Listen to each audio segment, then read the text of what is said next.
गरुड़ पुराण सारोद्धार। त्वमेव माता च पिता त्वमेव बन्धुश्च सखा त्वमेव विद्या द्रविणं त्वमेव सर्वं मम देव देव।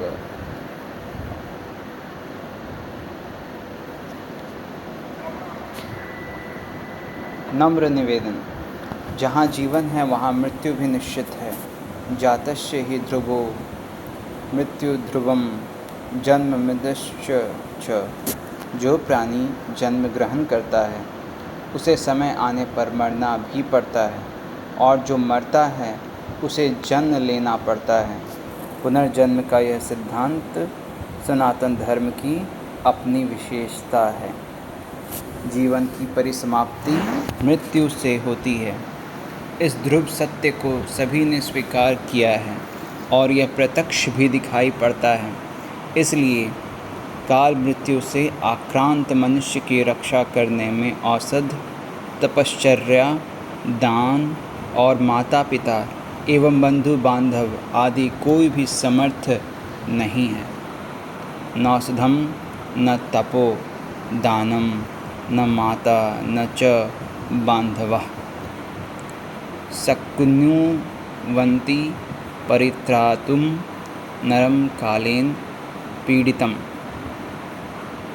जीवात्मा इतना सूक्ष्म होता है कि जब वह शरीर से निकलता है उस समय कोई भी मनुष्य उसे अपने चर्म चक्षुओं से देख नहीं सकता, और यही जीवात्मा अपने कर्मों के भोगों को भोगने के लिए एक अंगुष्ठ पर्व परिमित अतिवाहिक सूक्ष्म अतीन्द्रिय शरीर धारण करता है। तत्क्षणात् सोऽथ गृह्णाति शारीरं चातिवाहिकम् अंगुष्ठपर्व मात्रं तु स्वप्राणैरेव निर्मितम्। जो माता पिता के शुक्र शोणित द्वारा बनने वाले शरीर से भिन्न होता है। वायवग्रसारी तद्रुप देहमन्यतः प्रपद्धते तत्कर्मयात् नार्थे च न मातृपितृ संभवम्। इस अतीन्द्रिय शरीर से ही जीवात्मा अपने द्वारा किए हुए धर्म और अधर्म के परिणाम स्वरूप सुख दुख को भोगता है, तथा इसी सूक्ष्म शरीर से पाप करने वाले मनुष्य याम्य मार्ग की यातनाएं भोगते हुए यमराज के पास पहुँचते हैं, एवं धार्मिक जन प्रसन्नता पूर्वक सुख भोग करते हुए धर्मराज के पास जाते हैं। साथ ही यह बात भी ध्यान देने योग्य है कि केवल मनुष्य ही मृत्यु के पश्चात अतिवाहिक सूक्ष्म अतीन्द्रिय शरीर धारण करते हैं, और उसी शरीर को यम पुरुषों के द्वारा याम्य पथ से यमराज के पास ले जाया जाता है, अन्य प्राणियों को नहीं, क्योंकि अन्य प्राणियों को यह सूक्ष्म शरीर प्राप्त ही नहीं होता। वे तो तत्काल दूसरी योनियों में जन्म पा जाते हैं। पशु पक्षी आदि नाना त्रियक योनियों के प्राणी मृत्यु के पश्चात वायु रूप में विचरण करते हुए पुनः किसी योनि विशेष में जन्म ग्रहण हेतु उस योनि के गर्भ में आ जाते हैं। केवल मनुष्य को अपने शुभ और अशुभ कर्मों का अच्छा बुरा परिणाम इहलोक और परलोक में भोगना पड़ता है। ये सारी चीज़ों का संस्कृत एवं उसका अनुवाद, भावानुवाद यहाँ लिखा हुआ है। मनुष्य प्रतिपद्यन्ते स्वर्गं नरकमेव भा नैव्याने प्राणिनः केचित् सर्वं ते फलभोगिनः शुभानं वा कर्मणां भृगुनन्दन संचयः क्रियते लोके मनुष्यरेव केवलम् तस्मान् मनुष्यस्तु मृतो यमलोकं प्रपद्यते नान्यः प्राणी महाभाग फलयोनौ व्यवस्थितः। अपने कर्मों के फलस्वरूप मृत्यु के पश्चात जीवात्मा सूक्ष्म शरीर धारण करके स्वर्ग या नरक भोगता है और तत्पश्चात उसका पुनर्जन्म होता है या उसे मोक्ष की प्राप्ति होती है। भारतीय मनीषा ने परलोक के इस दर्शन पर विशद विवेचना प्रस्तुत की है। हमारे शास्त्रों में पुराणों में मृत्यु का स्वरूप मरणासन्न व्यक्ति की अवस्था और उसके कल्याण के लिए अंतिम समय में किए जाने वाले कृत्यों तथा विविध प्रकार के दानों आदि का निरूपण हुआ है। साथ ही मृत्यु के बाद के औधर्व दैहिक संस्कार पिंडदान 10 गात्र विधि निरूपण तर्पण श्राद्ध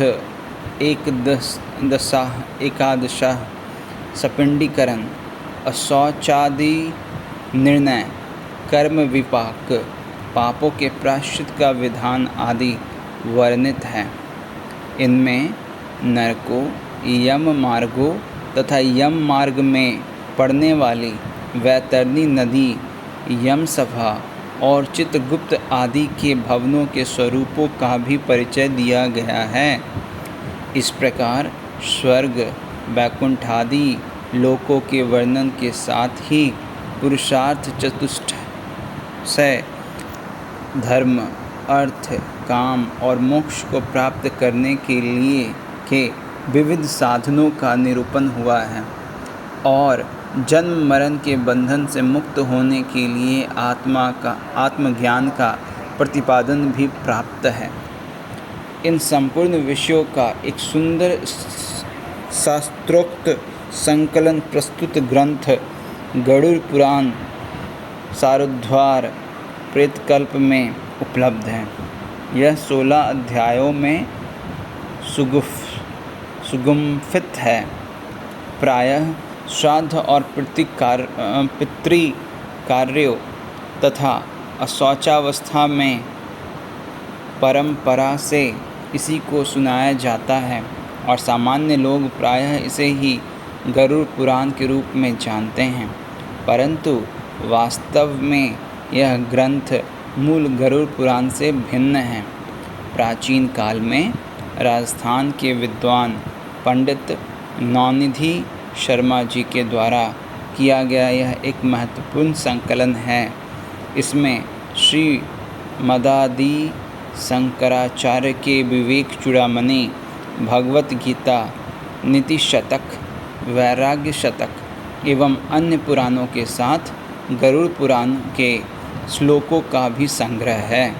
कुछ लोगों में यह भ्रांत धारणा बनी है कि इस गरुड़ पुराण सारोद्धार को घर में नहीं रखना चाहिए, केवल श्राद्ध आदि प्रेत कार्यों में ही इसकी कथा सुनते हैं। यह धारणा अत्यंत भ्रामक और अंधविश्वास युक्त है, कारण इस ग्रंथ की महिमा में ही यह बात लिखी है कि जो मनुष्य इस गरुड़ पुराण सारोद्धार को सुनता है, चाहे जैसे भी इसका पाठ करता है, वह यमराज की भयंकर यातनाओं को तोड़कर निष्पाप होकर स्वर्ग प्राप्त करता है। यह ग्रंथ बड़ा ही पवित्र और पुण्यदायक है तथा सभी पापों का विनाशक एवं सुनने वालों की समस्त कामनाओं का पूरक है। इसका सदैव श्रवण करना चाहिए। गरुड़ पुराण सारोद्धार का श्रवण रूपी यह आध्वर्य दैहिक कृत्य पितरों को मुक्ति प्रदान करने वाला, पुत्र विषयक अभिलाषा को पूर्ण करने वाला तथा इस लोक और परलोक में सुख प्रदान करने वाला है। जो इस पवित्र प्रेतकल्प को सुनता अथवा सुनाता है वे दोनों ही पाप से मुक्त हो जाता है और कभी भी दुर्गति को नहीं प्राप्त करते।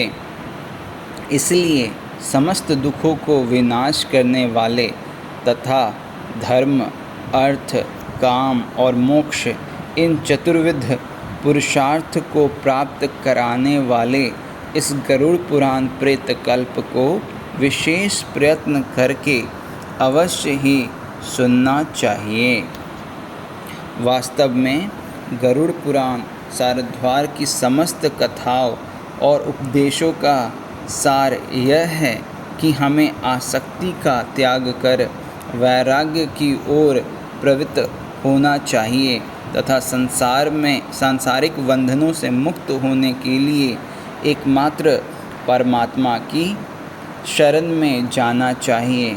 यह लक्ष्य प्राप्ति कर्म, योग, ज्ञान अथवा भक्ति द्वारा किस प्रकार हो सकती है, इसकी विशद व्याख्या इस ग्रंथ में हुई है। मनुष्य इस लोक से जाने के बाद अपने पारलौकिक जीवन को किस प्रकार सुख समृद्ध एवं शांतिप्रद बना सकता है तथा उसकी मृत्यु के बाद उस प्राणी के उद्धार के लिए पुत्र पौत्रादि पारिवारिक जनों का क्या कर्तव्य है, इसका विशद वर्णन भी यहाँ प्राप्त होता है। इस गरुड़ पुराण सारद्वार के श्रवण और पठन से स्वाभाविक ही पुण्य लाभ ततः अंतःकरण की परिशुद्धि एवं भगवान में रति तथा विषयों से विरति तो होती ही है, साथ ही मनुष्यों को ऐहिक और पारलौकिक हानि लाभ का यथार्थ ज्ञान भी प्राप्त हो जाता है। तदनुसार जीवन में कर्तव्य निश्चय करने की अनुभूत शिक्षा भी मिलती है। इसके अतिरिक्त पुत्र पौत्रादि पारिवारिक जनों की परमार्थिक आवश्यकता और उनके कर्तव्य बोध का परिज्ञान भी इसमें उपलब्ध है। इस प्रकार यह अत्यधिक उपादेय, ज्ञानवर्धक, सरस तथा यथार्थ अभ्युदय और कल्याण में पूर्णतयः सहायक है। आशा है सर्वसाधारण इससे लाभान्वित होंगे।